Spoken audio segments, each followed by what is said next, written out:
बहुत सारे लोग ऐसे हैं कि जो 1-2 ट्रैक करते हैं और उसके बाद उनको लगता है कि वो किसी भी पीक को क्लाइंब कर सकते हैं। डेफ़िनेटली मुसीबत आपने जितने भी जो एक्सीडेंट्स होते हैं वो एक्सपीरियंस लोगों के साथ भी हो जाते हैं। हर माउंटेनियर का सपना एवरेस्ट ही क्यों होता है? और हर जबकि हर माउंटेनियर का सपना एवरेस्ट नहीं होता।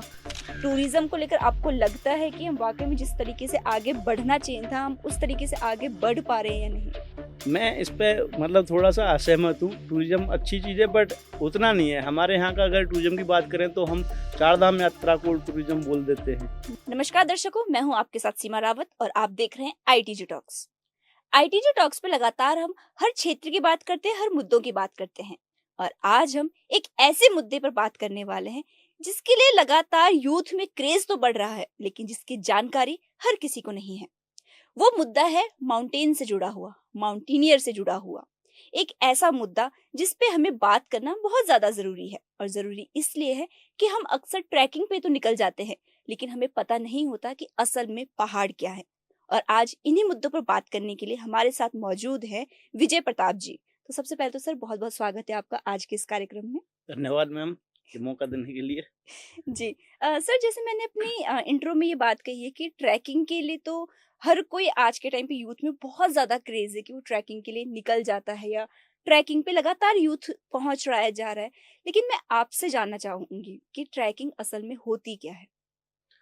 ट्रैकिंग अगर हम इस शब्दों में डिफ़ाइन करें ट्रैकिंग को, तो जो पहाड़ जितने भी पहाड़ हैं, हिमालय क्षेत्र है या यूरोप में है या अफ्रीका में है, जहाँ-जहाँ पहाड़ है, तो ट्रैकिंग 2 दिन का भी हो सकता है, 1 दिन का भी हो सकता है, 5 दिन का भी हो सकता है। आप जितना जी। लंबा चलना चाहें, जितने आपके पास रिसोर्सेज़ हैं, उतना लंबा आप उसे एक्सप्लोर करके चलेंगे और आपके साथ इक्विपमेंट, स्टाफ, ट्रेन्ड स्टाफ ये सब चीज़ें रहती हैं। हुँ, हुँ। तो एक नए पहाड़ी क्षेत्र को एक्सप्लोर करने के जो भी गतिविधि होती है, उसमें चलते हैं, उसमें कैंपिंग होता है, उसमें खाना वगैरह भी खाते हैं। आप उसमें चीज़ों को आप ऑब्ज़र्व करते हैं कि कौन से पहाड़ में क्या-क्या विशेषताएँ हैं, क्या-क्या वहाँ जी, के ज्योग्राफिकल वो विशेषताएँ हैं।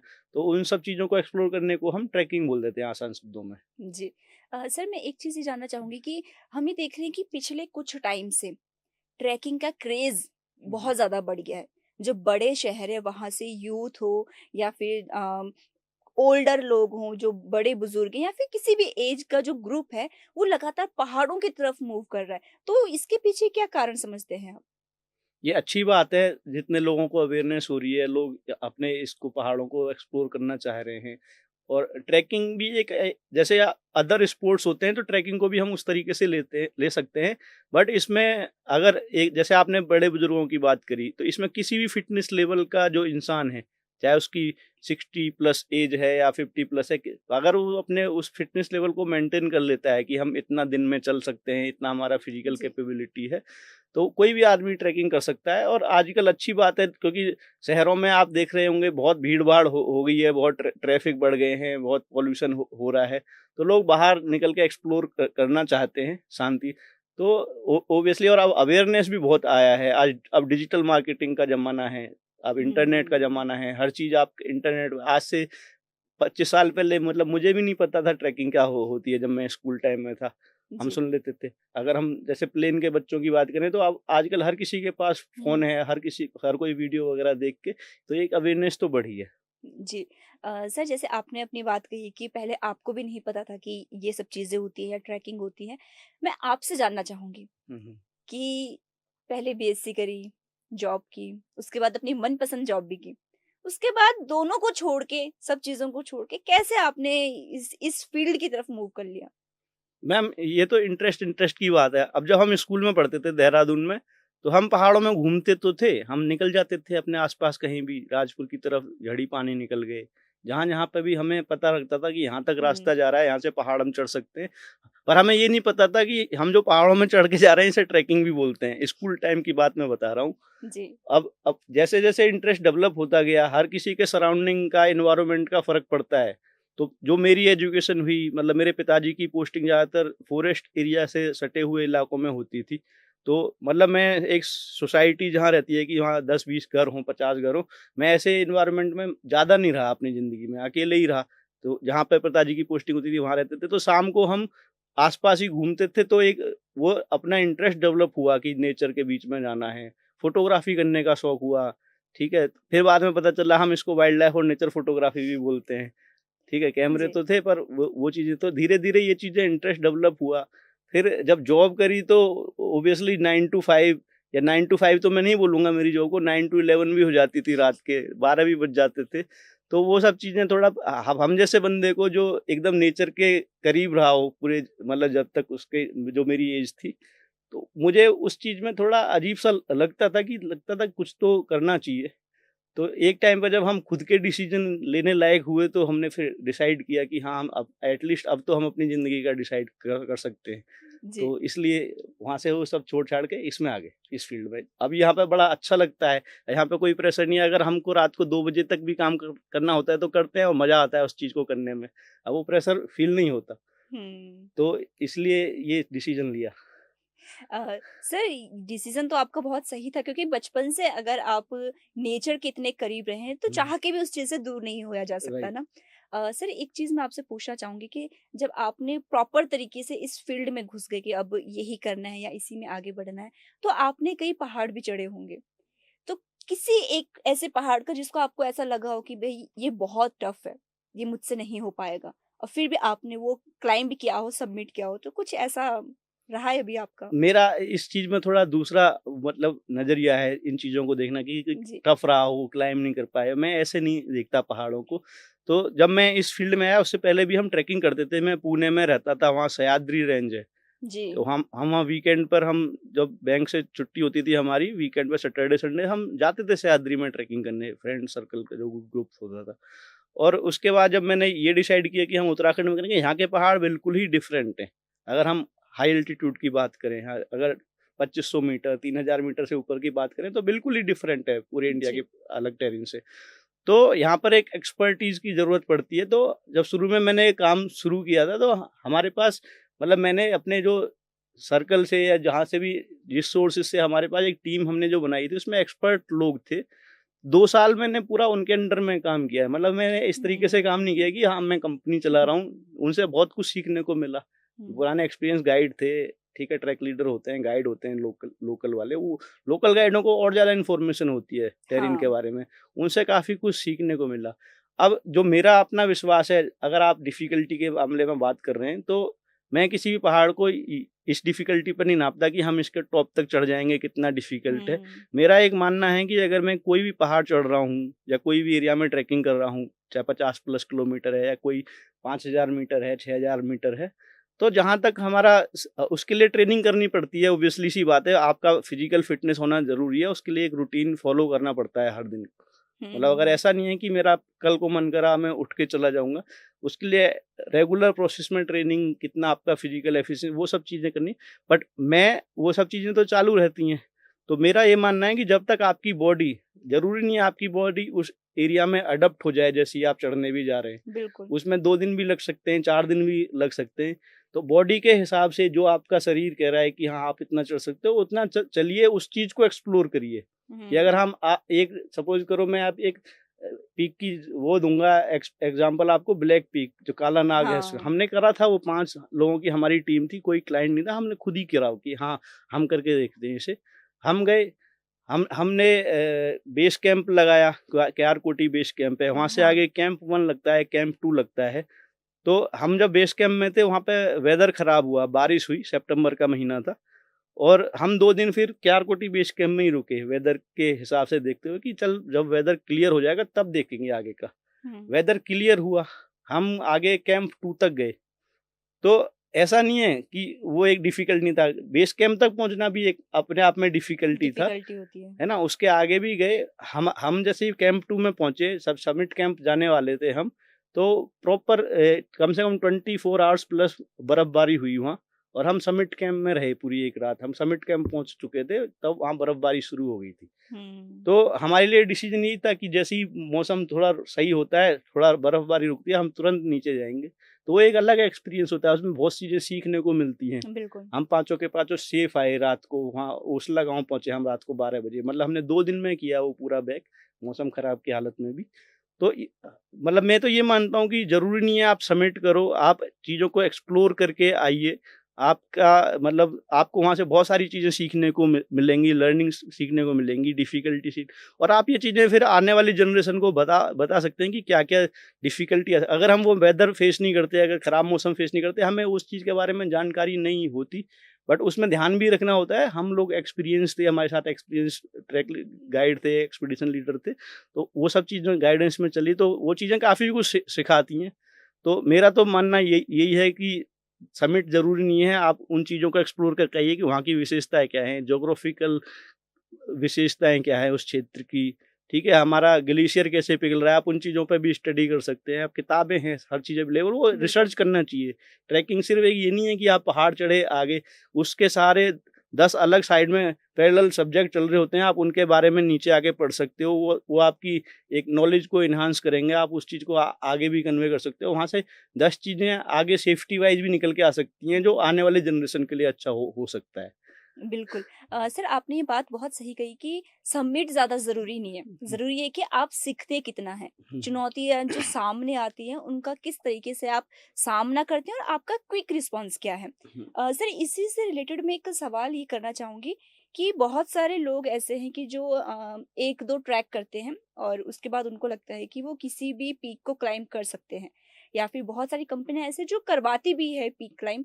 तो आपको क्या लगता है ये सेफ है या फिर किसी बड़ी मुसीबत को ये न्योता खुद दे रहे हैं? डेफ़िनेटली मुसीबत आपने जितने भी जो एक्सीडेंट्स होते हैं वो एक्सपीरियंस लोगों के साथ भी हो जाते हैं।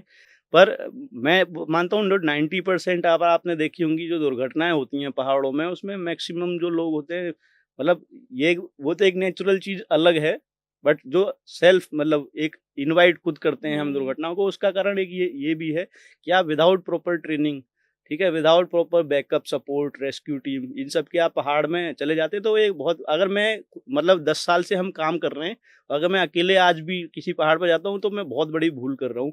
मेरे साथ एक प्रॉपर टीम होनी चाहिए, बैकअप हुँ, प्लान होना चाहिए, वो बहुत ज़रूरी है। मैं आपको अपना ही एक्सपीरियंस बताऊँगा, मैं लद्दाख में था लास्ट लास्ट ईयर, तो हम वहाँ कांगयात से 2 चढ़ रहे थे, तो जब हम समिट समिट के लिए गए रात को 11 बजे, हम हमारी टीम निकली, तो हम टॉप पर पहुँचे थे, ठीक है? हुँ, उसके बाद मुझे लगा, क्योंकि मेरा थोड़ा डिहाइड्रेशन हुआ, शायद मैंने पानी पीने में कमी कर दी हो, प्यास हुँ, कम लगी हो, ये सब चीज़ें। जैसे ही हम समिट मतलब हार्डली हम 1.5 घंटे में ऊपर समिट कर सकते थे उस पॉइंट के बाद। हुँ, हुँ, तो मुझे मेरी बॉडी में थोड़ा कुछ अलग फ़ील हुआ कि हाँ, थोड़ा कमज़ोरी जैसी लग रही है, ऑक्सीजन वग़ैरह में थोड़ा प्रॉब्लम हो रहा है मेरे को। जब मैंने चेक किया तो 54 मेरा ऑक्सीजन था उस हुँ, टाइम पे, तो मैंने डिसाइड किया कि मैं ठीक है, मैं इधर ही वेट करता हूँ। बाकी टीम को मैंने ऊपर भेज दिया, अपना हुँ, सेफ़ली हुँ, करके आओ, मैं यहाँ पे रेस्ट करता हूँ। मैंने ऑक्सीजन वग़ैरह लिया अपना। हुँ, तो हम तैयारी करके गए थे कि ऑक्सीजन भी है, मेडिसिन्स भी है, सब कुछ है, उसकी प्रॉपर जानकारी है। तो ये तैयारियाँ बहुत इम्पोर्टेंट रहती हैं। तो ये चीज़ें क्रिटिकल होती हैं। फिर जब हम वापसी में आ रहे थे, तो मेरे एक और टीममेट वो भी वापस आ चुके थे बीच में से ही, बाकी टीम अच्छा, आगे गई हाँ, थी। तो हम दोनों ने डिसाइड किया, मतलब मैं उस कंडीशन में आ चुका था वापस कि हम नीचे सेफ़ली उतर सकते थे उस पॉइंट से। तो हम दोनों नीचे उतरे हैं। फिर एक क्रैम्पॉन पॉइंट हम बोलते हैं, जहाँ से हमारे क्रैम्पॉन हम खोल देते हैं, हाँ, हाँ, और क्रैम्पॉन जूते के नीचे लगाने वाला एक वो होता है नुकीला सा, मतलब जूते के शूज़ के नीचे आ जाता है, तो आइस पे चलने में उससे ईज़ी ईज़ी होती होता है। है। तो वो हमने खोल दिया, उसके बाद कुछ वो हुआ मिसअंडरस्टैंडिंग, कुछ व्हाइट आउट जैसा हुआ, और मैं 50 मीटर थोड़ा गलत रास्ते पे उतर गया। हुँ, हुँ, अब मैं ऊपर चढ़ रहा हूँ, तो मैं फिसल के गिर जा रहा हूँ। क्योंकि क्रैम्पॉन हाँ, नहीं, क्रैम्पॉन नहीं थे, मतलब हमारे क्रैम्पॉन उतार चुके हैं, हाँ। कॉफलाज थे, पत्थरों से फिसल के गिर जा रहा हूँ, पत्थर हुँ, लुढ़क जा हुँ, रहे हैं नीचे को। पूरा 70 डिग्री का स्लोप था वो। हुँ, अब फिर मैंने ये डिसाइड किया कि मेरा माइंड अवेयर था, मतलब ये गलती भी थी बहुत बड़ी मेरी तरफ से, बट अगर मैं उससे बचा हूँ तो मेरे पुराने एक्सपीरियंसेस से, कि जो मैं टाइम टू टाइम मैंने हुँ, बीच-बीच में रेस्ट लिए, मैं 3 साढ़े 3 घंटे में नीचे पहुँचा हूँ। तो रात के 11 बजे चले-चले मैं अगले दिन जो कैंप में पहुँचा हूँ, शाम के 6 बजे पहुँचा हूँ अकेला, और उसमें हुँ, कुछ भी हो सकता था उस बोल्डर वाले जो ज़ोन में, वहाँ पत्थर और बोल्डर ही थे, और कुछ था ही नहीं, नॉर्मल और मैं फिसल-फिसल के नीचे आया हूँ पूरा। तो वो मेरे लिए एक बहुत बड़ा एक्सीडेंट भी था, सीख भी थी। और हाँ। मैं जब पहुंचा तो मेरी टीम मतलब मेरे को सर्च करने के लिए निकल चुकी थी वहां से कि विजय पता नहीं कहाँ गायब हो गया है। और मेरे को भी यही टेंशन था पूरे रास्ते में जब मैं नीचे आया था कि टीम के लिए वो था मैं कंसर्न कि वो टेंशन कर रहे होंगे, तो मुझे फटाफट वहां पहुंचना है। तो ये तो एक सेफ एरिया की बात है कि वो फिर भी एटलीस्ट इतना सेफ था कि मैं पहुंच गया अपने हाँ। एक्सपीरियंस के। कुछ एरिया अनसेफ होते हैं कि आइस ही आइस है, हाँ। वहाँ पे क्रेवासिस भी हो सकते हैं, बहुत कुछ चीज़ हो सकती है, बहुत बहुत तगड़े-तगड़े हैज़ार्ड हो सकते हैं। हुँ। तो उनसे बचने के लिए फिर अकेले जाना तो मतलब वो नहीं है। तो आजकल के जो लोग जैसे जा रहे हैं, तो ये proper planning, proper team backup, rescue, proper communication channels कि आप हुँ। कम्युनिकेट कैसे करेंगे उस कंडीशन में। ये सारी चीज़ें होना बहुत ज़रूरी है। अगर आप कहीं भी पहाड़ में जा रहे हैं, अगर आप 1-2 दिन के ट्रैक पे भी जा रहे हैं, जंगल के एरिया में या पहाड़ों में कहीं भी, तो वहाँ पर नेटवर्क तो होते नहीं है। हाँ। अगर आपको किसी भी हेल्प की ज़रूरत पड़ी तो आप अकेले चले गए या कैसे भी चले गए, आप 2-3 फ्रेंड भी चले गए और आपके पास कोई बैकअप प्लान, रेस्क्यू टीम कुछ भी नहीं है, क्या करेंगे आप उस तो ऐसे एक्सीडेंट हो जाते हैं। तो एक प्रॉपर अवेयरनेस की ज़रूरत है इस फ़ील्ड में और ज़्यादा वो नहीं है डिफ़िकल्ट ट्रेनिंग। आप हफ़्ते भर में 8-10 दिन में ट्रेनिंग ले सकते हैं इन चीज़ों की, छोटी-छोटी चीज़ों की जो आपके लिए डे ज़रूरी टू है। डे लाइफ़ में काम आ सकती हैं आगे, अगर आप छोटे-मोटे वो ट्रैक कर रहे हैं तो। हाँ।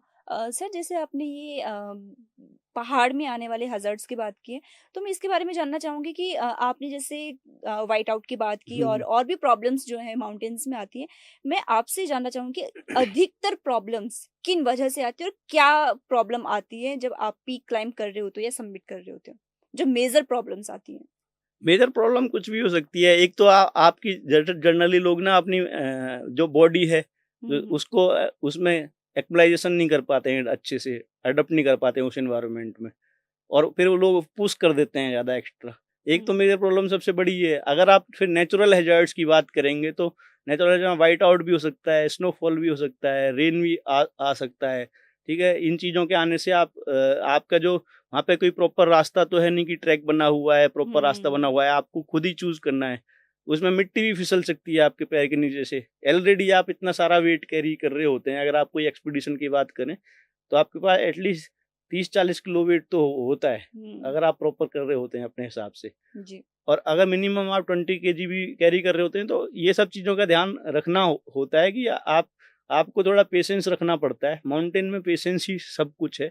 अगर हुँ, ये सब चीज़ें आ रही हैं और आप पेशेंस करके एक जगह बैठे रहे, सेफ जगह, जो आपको अगर आपको थोड़ी-सी भी अवेयरनेस है, आप आइडेंटिफ़ाई कर लेंगे कि मेरे लिए क्या सेफ जगह है इस एरिया में, अगर मैं कहीं पे हुँ, हूँ। और वहाँ बैठे रहिए पेशेंस के साथ, अपने आप को बचाइए उस कंडीशन में और तो कुछ करा करा नहीं जा सकता, राइट? हुँ, तो ये सारी चीज़ें ज़रूरी है। डिफ़िकल्टी तो कुछ भी आ सकती है, उसको तो मैं यहाँ पे डिफ़ाइन ही नहीं कर पाऊँगा, बहुत सारी जी। डिफ़िकल्टी है।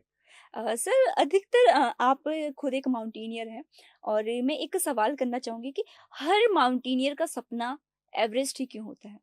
हर जबकि हर माउंटेनियर का सपना एवरेस्ट नहीं होता। मैंने बहुत सारे पुराने इतने एक्सपीरियंस लोग हैं जिनसे मैंने काफ़ी कुछ सीखा है, अभी भी सीखता हूँ, ठीक है? और मैं अपने आप को माउंटेनियर नहीं बोलूँगा, ऐसे आजकल मतलब कोर्स करके बोल देते हैं लोग माउंटेनियर। हर दिन एक आप अगर मैं कोई ग्रुप भी लेके जा रहा हूँ, उस ग्रुप में भी मैं कुछ ना कुछ सीख रहा हूँ, उस ग्रुप हुँ, के साथ। तो ये बहुत लॉन्ग प्रोसेस है, हर दिन आप सीखते हो। ठीक है? फिर प्लस एवरेज सपना नहीं होता, मतलब मैं इस चीज़ को डिनाई कर रहा हूँ, हमारे यहाँ पे हार्डली 5% लोग एवरेस्ट चढ़े होंगे। हुँ, 95% ऐसे लोग हैं जिन्होंने एवरेस्ट से डिफ़िकल्ट जो इंडिया में भी पीक्स हैं, टेक्निकल पीक्स की अगर मैं बात करूँ, हाँ, मतलब हाई एल्टीट्यूड एक अलग चीज़ है, 8000 मीटर में वो सबसे हाईएस्ट पीक है वर्ल्ड की, दैट इज़ वो एक दूसरा एस्पेक्ट है। बट इंडिया में 6000 मीटर में है, 7000 मीटर में ऐसी-ऐसी पीक्स हैं जो बहुत हुँ, डिफ़िकल्ट हैं, जिनको आज तक वो वाले फॉरेनर नहीं चढ़ पाए जिनके नाम हज़ारों रिकॉर्ड्स हैं। तो हुँ, ऐसे लोग हमारे इंडिया में हैं, हमारे इधर उत्तराखंड में हैं, हिमाचल में हैं, ठीक है? पूरे इंडिया रीजन से पुणे साइड में चले जाइए, मतलब मेरे पास ऐसे बहुत सारे लोग हैं, जो बहुत सीनियर लोग हैं और बहुत अच्छा कर रहे हैं, उनको सामने लाने की ज़रूरत है। वो और लोगों को इतना अवेयर कर सकते हैं कि बहुत कुछ अच्छा हो सकता है माउंटेनियरिंग में। सर जैसे आपने ये बात कही कि बहुत सारे ऐसे लोग हैं जो अच्छा एक्सपीरियंस रखते हैं या जिन्हें हुँ। अच्छी नॉलेज है माउंटेन्स की माउंटेनियरिंग के बारे में, हुँ, हुँ। लेकिन वो पीछे हैं, आगे नहीं आए। मैं आपसे ये सवाल करना चाहूँगी कि बहुत सारे लोग ऐसे जो कोर्स कंप्लीट करते हैं, कई पीक हैं जो क्लाइंब कर चुके हैं, लेकिन आज वो गायब क्यों हैं? पहले तो मतलब आपने 2 चीज़ बोली, जो पुराने एक्सपीरियंस वाले एक्सपीरियंस लोग हैं, वो हुँ, पीछे नहीं हैं।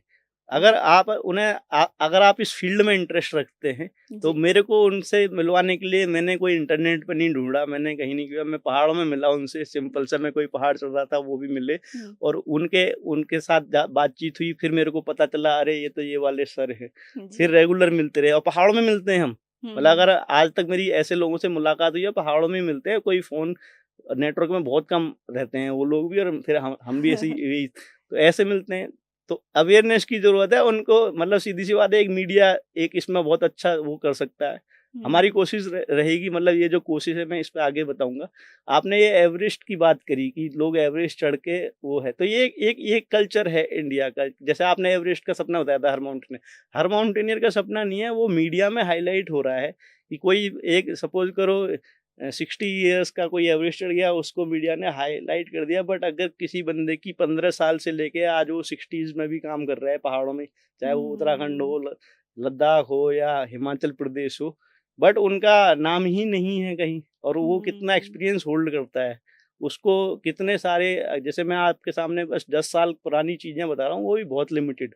बट हुँ, अगर आप उनको यहाँ बिठाएँगे, उनसे बात करेंगे, वो कितना सारा, मतलब इन्फॉर्मेशन, कितनी सारी जानकारियाँ देंगे जो आगे आगे कितनी यूज़फुल हो सकती हैं, वो चीज़ नहीं हो पा रही है। हमारी कोशिश रहेगी कि ये चीज़ें हों। अब एवरेस्ट का भी बताऊँगा, तो लोग एवरेस्ट चढ़ के जो आते हैं वो बहुत अच्छी चीज़ है। ठीक है, हुँ, एवरेस्ट चढ़ना भी आसान नहीं है। ठीक है, कुंभू आइसफॉल एक रीज़न है, और भी मतलब बहुत सारे उस पे हिलेरी स्टेप करके है। सबसे ज़्यादा जो डेथ्स जो रेट होता है उन्हीं 2 रीजन में होता है, अगर एवरेस्ट की हम बात करें, स्टडी करें तो। तो एक अपने आप में अचीवमेंट है एवरेस्ट करना। बट मैं ये बोलूँगा कि जब वो एवरेस्ट करके आते हैं तो एक अच्छा सिग्निफिकेंट रोल वो ये कर सकते हैं कि वो इंडिया में अपनी जो क्लाइंबिंग कम्युनिटीज़ हैं, ठीक है? हुँ, जो भी काम कर रही हैं एक्सपीडिशंस के क्षेत्र में, ट्रैकिंग में, एटलीस्ट इनके साथ आके अपना जो एक्सपीरियंस है वहाँ पर काम कर सकते हैं वो साल में। इनके साथ अपनी इन्फॉर्मेशन शेयर कर सकते हैं। इससे आने वाले लोगों को भी काफ़ी कुछ सीखने को मिलेगा, और हमारे ऑब्वियसली इंडिया में फिर एक माउंटेनियरिंग का ट्रेंड बढ़ेगा और शायद हम और ज़्यादा लोग एवरेस्ट चढ़ पाएँ, और हुँ, ज़्यादा लोग अच्छी-अच्छी डिफ़िकल्ट पीक्स चढ़ पाएँ।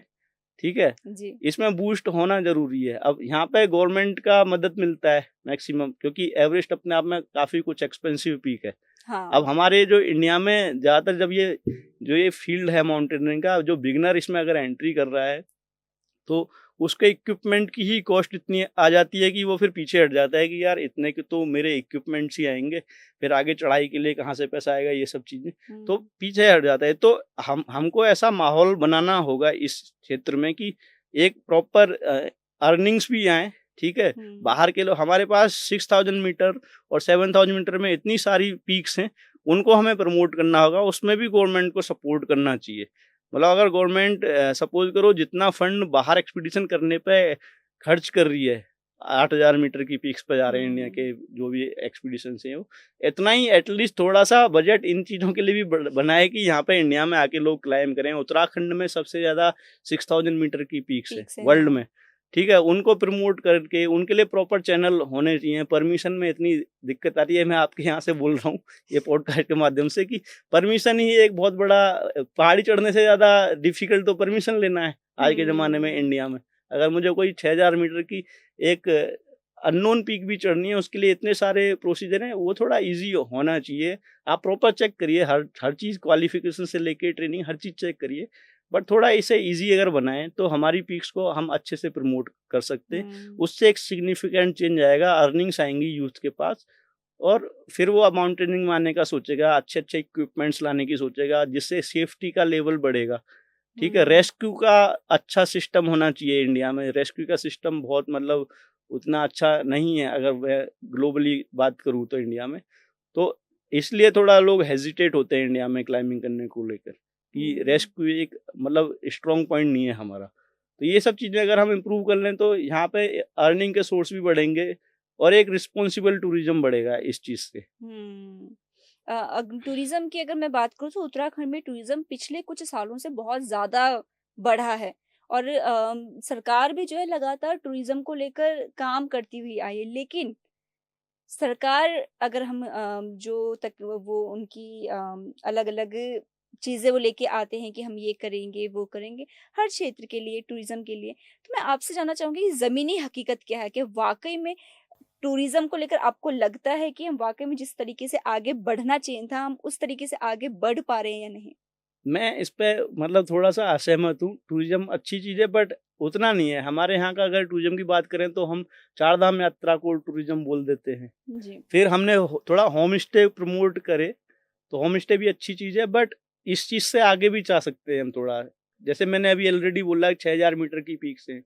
7000 मीटर की पीक्स हैं, ठीक है? ऑफ बीट जर्नी कर सकते हैं, ऑफ बीट ट्रैवल कर सकते हैं। इन चीज़ों को प्रमोट करने वाले बहुत लोग हैं।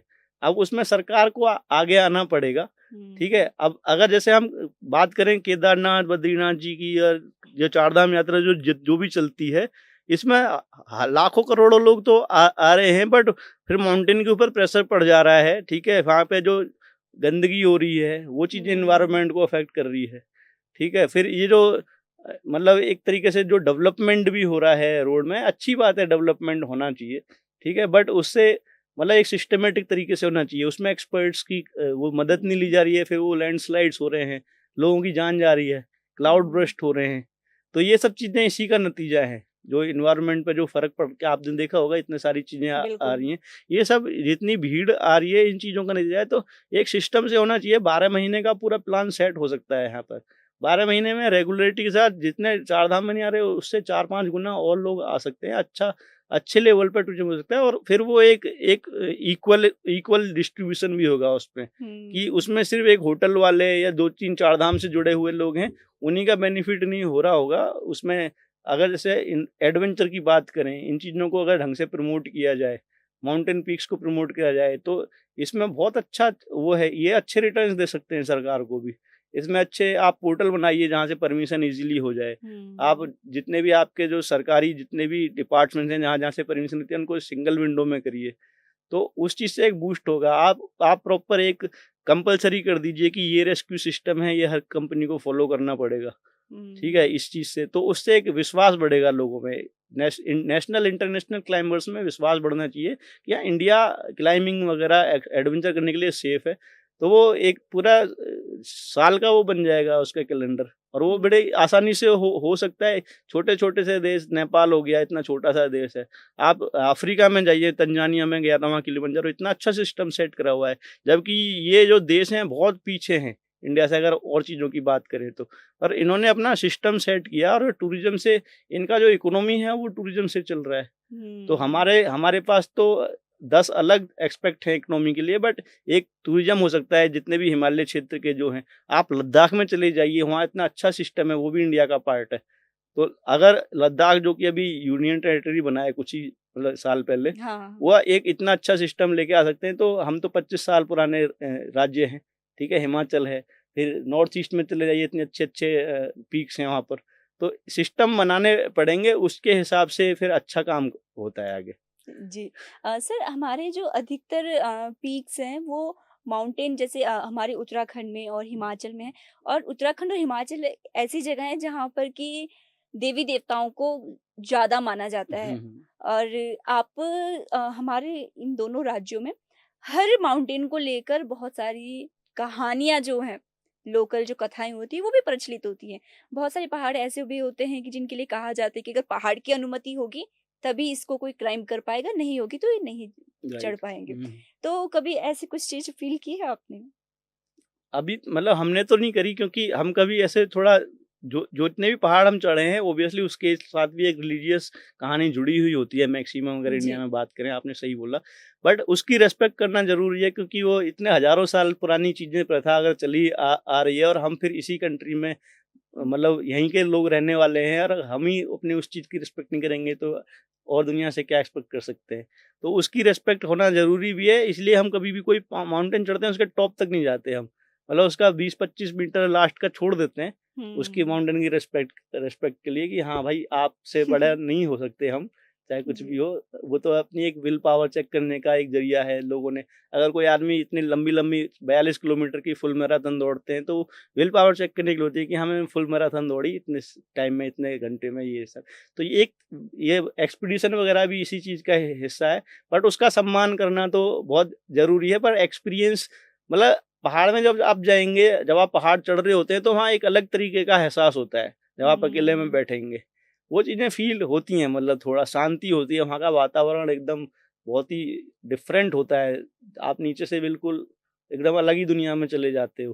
तो ऑब्वियसली वो नेचर का एक वो है, ठीक है? नेचर भी किसी भगवान ने ही बनाया होगा जो भी है।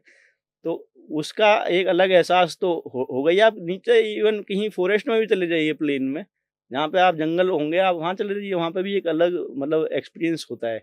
तो इन चीज़ों का एक अलग एहसास होता है। वो इसलिए वो भी होता है कि आप इतनी भीड़-भाड़ में हैं, आप सड़क पे चले जाइए, अभी 10 तरीके के हॉर्न सुनाई दे रहे होंगे, वो बहुत सारी हाँ। चीज़ें ज़रूरी है। बट कहीं न कहीं मैं मानता हूँ कि जो हज़ारों साल पुरानी जो प्रथाएँ चली आ रही हैं, जो जो मानना चला आ रहा है, वो कहीं न कहीं सच भी हैं और उनका सम्मान करना मतलब बहुत ज़रूरी है। कुछ कहानियाँ हैं, जैसे अगर मैं गोमुख तपोवन के एरिया की बात करूँ, जहाँ से गंगा जी निकली हुई हैं, जी। ठीक है? वहाँ वहाँ से जाके अगर वहाँ पे एक कहानी है, तो मुझे पहाड़ का या नाम याद नहीं है, बट उसमें बहुत पहले की बात है, एक मैंने कहीं पढ़ा था, तो एक टीम चढ़ रही थी पहाड़ पर। हुँ। बहुत पहले की बात है, तो बाहर की फॉरेनर टीम थी, बहुत पहले की बात है ये।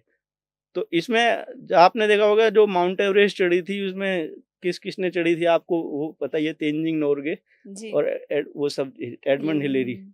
तो जो तेनजिंग नोरगे थे, उनके साथ एक बहुत ऐसी धार्मिक वाली कहानी जुड़ी हुई है, वो उस पहाड़ पे क्यों चढ़े। तो हुँ। उन्हीं की, एडमंड हिलेरी सर की टीम ही पहाड़ चढ़ रही थी जहाँ गोमुख तपोवन में, और उनकी जो टीम थी वो मिस हो गई थी। तो एक शेरपा थे, वो अकेले गए कि मैं देख के लाता हूँ, ठीक है? उन्होंने कुछ ऐसा देखा, पत्थर-वत्थर आए और मतलब वो घायल हो चुके थे। शेरपा। वहाँ पे, हाँ, हुँ। पता चला वहाँ पर। तो उनका जो बच्चा था, वो जो ये थे, क्या तेंजिंग शेरपा थे, ये नीचे थे टीम के साथ। तो जब टीम वगैरह नहीं आई, तो ये अकेले ही चले गए कि मेरे पिताजी तो मिसिंग हैं टीम के साथ, मैं जाके आता हूँ। ये कहानी मैंने पढ़ी है। हुँ। और वो गए, फिर वो लौट के आए, देखा उन्होंने सब कुछ वो था। हुँ। तो नीचे आके जो एडमंड हिलरी सर थे, उन्होंने जब देखा कि भाई ये लड़का गया भी और वापस भी आया और उतने हराश कंडीशंस में है, तो उन्होंने उन्हीं को चुना था इसलिए सबसे पहले एवरेस्ट ले जाने के लिए, कि ये एक मतलब अच्छा वो है, और रिलीजियस चीज़ जुड़ी हुई है उस चीज़ से। हुँ। तो आप कभी पढ़ना, ऐसी कहानियाँ पढ़ने में बड़ा इंटरेस्ट आता है। जी। और उत्तराखंड के तो उत्तराखंड के जितनी भी हमारी हिमालय रेंज होती है, इनसे कुछ न कुछ कहानियाँ तो हुँ, ज़रूर जुड़ी होती है और लोग इनको इतना ज़्यादा मानते हैं और मानना भी चाहिए। जैसे भी कुछ समय पहले जब मैं मनाली गई थी, तो वहाँ पे भी ये चीज़ें थी कि जैसे इंद्रासन है और हुँ, हुँ, और भी वहाँ पर जो माउंटेन हैं, तो बहुत सारे ऐसे हैं जिनको वो चढ़ते नहीं है, जैसे हनुमान टिब्बा है। हुँ, तो बहुत सारे ऐसे कि वो लोग इतना वैल्यू करते हैं कि वो चढ़ते ही नहीं है। हमारे उत्तराखंड में जैसे नंदा देवी पीक है, हुँ, हुँ, उसको भी नहीं चढ़ा जाता, चाहे उसका डिफेंस से रिलेटेड भी एक पॉइंट है, लेकिन एक ये भी माना जाता है कि नंदा देवी हमारे उत्तराखंड की देवी है, तो राइट। उसको नहीं चढ़ा जाता है। हुँ। तो बहुत सारी मान्यताएँ ऐसे जुड़ी हुई है। सर एक सवाल मैं आपसे करना चाहूँगी और ये सवाल उन लोगों का ज़रूर होगा, जिनका रुझान, जिनका एक इंटरेस्ट है पहाड़ों की तरफ, लेकिन जिन्हें नॉलेज नहीं है कि हमें किस तरीके से शुरुआत करनी चाहिए। तो उनके लिए किस तरीके से आप बताना चाहेंगी कि किस तरह से उनको शुरुआत करनी चाहिए एक माउंटेनियर बनने की या एक ट्रैकर बनने की? इसमें आप इंडिया में इतने सारे इंस्टीट्यूट्स हैं, जी। जिन्हें मतलब ministry of defence, government of India चलाती है। हमारे उत्तराखंड में ये नेहरू पर्वतारोहण संस्थान है, मनाली में Atal Bihari Vajpayee institute of mountaineering है, फिर जिम है, हुँ, और हुँ। जे-एंड-के में, निमास है अरुणाचल प्रदेश में, हर जगह पे इंस्टीट्यूट्स है, सिक्किम में भी हैं। एचएमआई भी है दार्जिलिंग में। हाँ। ये सब इंस्टीट्यूट हैं, यहाँ पर मतलब ट्रेनिंग आप ले सकते हो। इसमें अलग-अलग तरीके के कोर्स होते हैं। इसमें एडवेंचर कोर्स हो जाता है 15 दिन का, फिर आपका बेसिक माउंटेनियरिंग कोर्स कर सकते हैं आप, 28 दिन का वो होता है। ऐसे ही एडवांस है, फिर सर्च एंड रेस्क्यू है। अगर आप इसमें और टीचिंग में जाना चाहते हैं, आप इन चीज़ों को पढ़ाना चाहते हैं, तो एक मेथड ऑफ इंस्ट्रक्शंस कोर्स होता है। हाँ। आप इंस्ट्रक्टर बन सकते हैं, आप लोगों को सिखा सकते हैं इन्हीं चीज़ों में। तो बहुत सारे करियर, और ये इंटरनेट पे इज़िली अवेलेबल है, तो आप इन्हें कर सकते हैं और इसमें मज़ा आता है। मतलब मैं ये नहीं बोलूँगा कि आप कोर्स करके आ गए, आपने 4 टेक्निकें सीख ली, आपको एक वे ऑफ लाइफ़ मिल जाता है, आप एक प्रॉपर अनुशासन में आ गए, अपना ज़िंदगी आगे मेंटेन कर सकते हैं, आप एक हेल्दी लाइफ़स्टाइल जी सकते हैं। आप जितने भी तो तनावपूर्ण जो माहौल चल रहा होगा, आप कुछ भी काम करिए, आपने एटलीस्ट 2 घंटा वो फ़ॉलो कर लिया जो आपने सीखा है कोर्स के दौरान, तो एक अच्छा खासा आप किसी भी स्ट्रेस को आप बीट कर सकते हैं। मतलब मेरा तो ये मानना है कि अगर आपने इस चीज़ को थोड़ा सीरियसली ले लिया, तो ये जो normal day to day life में जो स्ट्रेस आ रहे हैं, लोग बहुत मतलब डिप्रेशन में चले जा रहे हैं, हुँ। लोग सुसाइड कमिट कर ले रहे हैं, छोटी-छोटी बातों पे। तो आप इन चीज़ों से बड़े आसानी से बच सकते हो अगर आपने मतलब मैं तो ये बोलूँगा बच सकते हो, मतलब ये चीज़ें करनी नहीं चाहिए कभी भी, इन चीज़ों में नहीं आना चाहिए। जी। मतलब नॉर्मली भी अगर आप बिना कोर्स करे भी डिप्रेशन से दूर रहिए, बट अगर आप ये कोर्स करेंगे तो आपको एक और दूसरा एक्सपीरियंस हो जाएगा। आप हर डिफ़िकल्टी को एक अलग ही तरीके से देखेंगे, चाहे वो कैसी भी डिफ़िकल्टी हो। आपको वो चीज़ सीखने, समझने की बहुत अच्छी सोच डेवलप होती है इस चीज़ से। हुँ। तो हर इंसान को एटलीस्ट अगर वो माउंटेनियर बनना चाहता है तो अलग बात है। अगर कोई माउंटेनियर बनना भी नहीं चाहता और उसको अपनी ज़िंदगी में कुछ ऐसा करना है कि हाँ यार, कुछ तो अलग करूँ, तो 28 दिन का कोर्स जॉइन करिए, ठीक है? बहुत मतलब ज़्यादा हाई फ़ीस भी नहीं है इंडियन करेंसी के हिसाब से, अच्छे खासे कोर्स में 28 दिन का एडवेंचर होगा, आपको बहुत सारी चीज़ें सीखने को मिलेंगी, तो अच्छी चीज़ है, मतलब करना चाहिए हर इंसान को एटलीस्ट। बिल्कुल। और एक और सवाल है सर, जो कि लगातार जब भी हम लोग भी जब कभी ट्रैकिंग पे जाते हैं या फिर कुछ ऐसा एडवेंचर का कुछ हम देखते हैं, तो दिमाग में पहली बात यही आती है, या फिर किसी टीम को देखते हैं कोई एक्सपीडिशन के लिए जा रहा है, कहीं पे जा रहा है, तो पहला सवाल दिमाग में यही आता है कि इसका कॉस्ट कितना होगा। तो मैं आपसे जानना चाहूंगी कि जो उत्तराखंड के जो पीक है, इनको सबमिट करने में, इनको चढ़ने में हाईएस्ट कितना कॉस्ट आता है? ये तो चीज़ें यहाँ डिफाइन नहीं हो सकती मैम। तो जी। इसका क्या रहता है कि जो मतलब अलग-अलग उनका अलग-अलग कॉस्टिंग का तरीका होता है, बट मेरा पर्सनली मानना ये है कि आप किस सेफ्टी लेवल के इक्विपमेंट्स ले जा रहे हो, हुँ। उसकी इक्विपमेंट्स की कॉस्ट, इन सब चीज़ों पे डिपेंड करता है कि आप क्या क्वालिटी इक्विपमेंट्स, आपका क्वालिटी टीम, कितना एक्सपीरियंस होल्डर जो आपका लीडर है, जो आपको गाइड करेगा पूरे, इन सब चीज़ों को जोड़-जाड़ के जो भी है वो कॉस्ट इन्वॉल्व होती है। ज़्यादातर लोग इन चीज़ों में नेगोशिएट कर लेते हैं कॉस्ट कटिंग हुँ। के लिए। वो चीज़ें आगे खतरनाक भी हो सकती हैं। हुँ। आप मतलब अकेले फँस सकते हो, आपके पास एक्सपीरियंस टीम लीडर नहीं है। तो उसका जो एक्सपीरियंस है वो आपको बचा सकता है, बट वो वहाँ है ही नहीं। आपने वहाँ कॉस्ट हाँ। कटिंग कर दी। आप अच्छे गियर ले सकते हो, आप अच्छे इक्विपमेंट्स लेके जा सकते हो साथ में। आपने वहाँ सोचा अरे हो जाएगा, ऐसे ही एक डंडा सा पकड़ के चले गए, वो आपको वो चीज़ अफ़ेक्ट कर सकती है। तो बहुत सारी हुँ। चीज़ें हैं कॉस्टिंग का तो मतलब, और मैं ये बोलूँगा कि कॉस्टिंग बहुत इम्पोर्टेंट है। आपको एक प्रॉपर बैग, इतना महँगा भी नहीं है। मतलब आपकी ज़िंदगी से बड़ा तो नहीं है ना। अब आप बिल्कुल। एक डॉक्टर के पास जब हम जाते हैं, बीमार हो जाते हैं, तो हम जो डॉक्टर बोल देता है कि हाँ, इतना ऑपरेशन कॉस्ट है, इतना सब कुछ दवाइयाँ, हम देते हैं किसी भी कंडीशन में। एटलीस्ट उन चीज़ों से अच्छा है हमारा ये जो ये है, इसमें रिस्क इन्वॉल्व है, बट कैलकुलेटेड रिस्क मैं बोलूँगा। जैसे हुँ, ठीक है, हुँ। आपको पता है, आपने अगर प्रॉपर अवेयरनेस ली है, ट्रेनिंग अच्छी ली है आपने, आपने प्रॉपर स्टडी किया है कि पहाड़ों में क्या-क्या हो सकता है, उस चीज़ के लिए आप मेंटली प्रिपेयर हो, तो कोई भी चीज़ ऐसा नहीं है कि वो है। हाँ, वो तो हम सड़क पे भी बहुत बहुत सारी, जैसे लोग बोलते हैं कि यार वो हो गया, तो वो तो कहीं भी आदमी सेफ नहीं है आज की दुनिया में। तो पहाड़ों में कैलकुलेटेड रिस्क है, आप उसके बारे में अवेयरनेस रहिए, आप फिर एटलीस्ट अगर आप वहाँ एक्सपेंडिचर कर रहे हैं अपनी चीज़ों के लिए, तो आप एक एक्सपीरियंस गेन करके आ रहे हैं, आप बहुत सारी चीज़ें सीख के आ रहे हैं। बिल्कुल। वही चीज़ आप हॉस्पिटल में कर रहे हैं, ठीक है, एक प्रॉपर वो करके, तो ये चीज़ मैं ये नहीं बोलूँगा, बीमारी किसी को भी हो सकती है, बट कुछ चीज़ें हम जानबूझ के बीमारियों को इनवाइट करते हैं। अब आज हुँ। की लाइफ़स्टाइल अगर हम देखेंगे तो जानबूझ के भी बीमारियाँ आ रही हैं। तो आप एक प्रॉपर लाइफ़स्टाइल मेंटेन करिए, आप उतनी कॉस्ट को एटलीस्ट पहाड़ों में तो दे ही सकते हैं अपने अगले एक्सपीरियंस के लिए, मैं ये बिल्कुल। बोलूँगा। और सर, आपसे हमने माउंटेन्स को लेकर बहुत सारी बातचीत की, और हमारे दर्शकों को भी ज़रूर पता चला होगा कि पहाड़ सिर्फ़ पहाड़ कहने के लिए ऐसा नहीं है कि हमने 1 दिन की ट्रैकिंग कर ली, 2 दिन की ट्रैकिंग कर ली, बल्कि उसको समझने के लिए भी बहुत कुछ हमारे पास है, कि अगर हम अच्छे से जाते हैं वहाँ की, सिर्फ़ ट्रैकिंग पे ध्यान ना देकर, वहाँ की अगर हम बाकी चीज़ों पे भी ध्यान दें, बाकी चीज़ों को समझें, तो वो भी हमारी लाइफ़स्टाइल को बहुत ज़्यादा बदल सकते हैं। और सर, मैं बहुत धन्यवाद आपका करना चाहूँगी आज के इस पॉडकास्ट में आने के लिए, और हमारे दर्शकों तक इतनी सारी जानकारी पहुँचाने के लिए। धन्यवाद मैम, धन्यवाद बहुत-बहुत आपका भी मौका देने के लिए। अच्छा लगा हमें कि हमारे माध्यम से एटलीस्ट लोगों को अवेयरनेस हुई, और मैं चाहूँगा ज़्यादा से ज़्यादा जितने भी लोग ये देख रहे हैं वो पहाड़ों की तरफ आइए। हमारा उत्तराखंड काफ़ी बड़ा है, जैसे देहरादून के अगर लोग हैं वो, उनके लिए पहाड़ शायद मैगी पॉइंट और मसूरी तक ही खत्म हो जाता है, या मालदेवता की तरफ। तो मालदेवता से आगे आप 15-20 किलोमीटर अंदर भी जाएँगे इंटीरियर में भी, वहाँ पे अच्छे-अच्छे सुंदर-सुंदर गाँव हैं। ठीक है, बिल्कुल। आप वहाँ पे भी जाइए, ठीक है? मसूरी से आप पीछे जाइए, आप किमाड़ी से पीछे जाएँगे, वहाँ पे भी अच्छे-अच्छे गाँव गाँव हैं। बहुत सारी चीज़ें आप एक्सप्लोर करिए अपनी, क्योंकि ये दुनिया बहुत छोटी-सी है, आप इसे एक्सप्लोर नहीं करेंगे तो हुँ। आप बहुत कुछ गँवा रहे हो। बिल्कुल, बिल्कुल, बिल्कुल। धन्यवाद मैम। जी, धन्यवाद सर। तो दर्शकों, आज के इस कार्यक्रम में हमने बहुत कुछ जाना, बहुत कुछ सीखा, और ये भी सीखा कि दुनिया बहुत छोटी है, हमारी लाइफ कब खत्म हो जाएगी हमें खुद नहीं पता चलेगा। इसलिए ज़रूरी है घर से बाहर निकले, पहाड़ को जाने और एक्सप्लोर करें नई नई चीज़ों को। ऐसे ही और कार्यक्रम को लेकर मैं जल्द मौजूद होंगी। तब तक देखते रहिए आईटीजी टॉक्स, और हाँ, इस वीडियो को ज़्यादा से ज़्यादा शेयर कीजिए और आईटीजी टॉक्स के यूट्यूब चैनल को सब्सक्राइब करना बिल्कुल ना भूलें। धन्यवाद।